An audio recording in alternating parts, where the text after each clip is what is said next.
সুপ্রিয় দর্শক আসসালামু আলাইকুম। চলে আসলাম নতুন রেসিপি নিয়ে। আমার আজকের রেসিপি হানি চিকেন। অনেকে রিকোয়েস্ট করেছেন এই হানি চিকেনের রেসিপিটা দেওয়ার জন্য। আমি আজকে আপনাদের খুব সহজে এবং ঝটপট তৈরি করে দেখাবো এই হানি চিকেনের রেসিপিটা। একবার ফলো করলে যে কেউ খুব সহজে তৈরি করে নিতে পারবেন মজাদার এই রেসিপিটা। তাহলে চলুন আমি কিভাবে তৈরি করি দেখে নিই। আমি এখানে 1 কেজি পরিমাণ মুরগির বুকের তোজা মাংসটা নিয়েছি, সুন্দর করে কেটে ধুয়ে পরিষ্কার করে নিয়েছি, ছোট ছোট টুকরা করে নিয়েছি। এটাকে আমি আদা, রসুন, গোলমরিচের গুঁড়া, লবণ দিয়ে প্রথমে মেখে রেখেছিলাম। তারপরে এখন ভাজার আগ দিয়ে আমি এখানে 2টা ডিম আর কর্নফ্লাওয়ার দিয়ে খুব সুন্দর করে মেখে নিয়েছি। এখন এটাকে আমি তেলে ভেজে নেব। কর্নফ্লাওয়ারটা দিলে আর ডিম দিলে উপরটা খুব সুন্দর ক্রিস্পি হয়। দেখুন আমি সুন্দর করে তেলের ভেতরে ছেড়ে দিলাম। তেলটাকে কিন্তু খুব সুন্দর করে গরম করে নিতে হবে। তারপরে একটা একটা করে ছেড়ে দিলে এগুলো সব আলাদা আলাদা হয়ে যাবে, সুন্দর ভাজা হয়ে যাবে, একদম লাল লাল করে আমি এটাকে ভেজে নেব। দেখুন কত সুন্দর করে ভেজে নিয়েছি। আর যদি মনে হয় যে একটা আরেকটার সাথে লেগে গিয়েছে, চামচ দিয়ে চাপ দিলেই সুন্দর ভেঙে যাবে, কারণ এগুলো সবই ক্রিস্পি। একইভাবে আমি সবগুলো এই তেলের ভিতরে ভেজে নেব।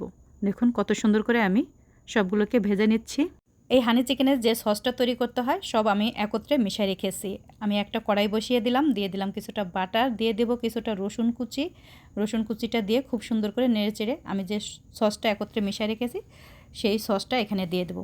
ওই সসটা আমি একসাথে কী সস দিয়েছি 1/2 কাপের থেকে একটু বেশি টমেটো কেচাপ দিয়েছি 4 টেবিল চামচ, সুইট চিলি সস দিয়েছি 3 টেবিল চামচ, সয়া সস দিয়েছি 1 টেবিল চামচ, ওয়েস্টার সস 2 টেবিল চামচ, ভিনেগার আর 4 টেবিল চামচ দিয়েছি মধু দিয়ে একত্রে মিশিয়ে রেখেছিলাম। এই যে এখন দিয়ে দিলাম। মিশিয়ে রেখে দিলে কি হয়, একত্রে খুব সহজে দেওয়া যায়। তা না হলে একটা একটা করে দিতে গেলে না দেরি হয়ে যায় চুলার উপরে। এর জন্য আমি একত্রে মিশিয়ে রেখেছি। খুব সহজে আপনারা এটা ঢেলে দিলে আপনার কাজটা খুব সহজ হয়ে গেল। এর জন্য একত্রে মিশিয়ে রেখে দিলে খুব ভালো হয়। আমি এখন এখানে একটু লবণ দিয়ে দেব। আপনার চিকেনের ভিতর কিন্তু এমনি লবণ আছে, লবণটা পরিমাণে অল্প দেবেন, যদি পরবর্তীতে লাগে তখন আবার দিয়ে নেবেন। এখন আমি এখানে দিয়ে দিব, চিকেনগুলো দিয়ে সুন্দর করে মিশিয়ে নেব। আর আপনারা যদি মিষ্টিটা বেশি খেতে চান, পছন্দ করেন, তাহলে আপনারা এই সসের ভিতরে কিছুটা চিনিও দিয়ে দিতে পারেন। আমি আর চিনি এক্সট্রা দিই নাই, কারণ 4 টেবিল চামচ মধু দিয়েছি, মধুতে অনেকটা মিষ্টি, এর জন্য আর আমি কোনো মিষ্টি দিলাম না।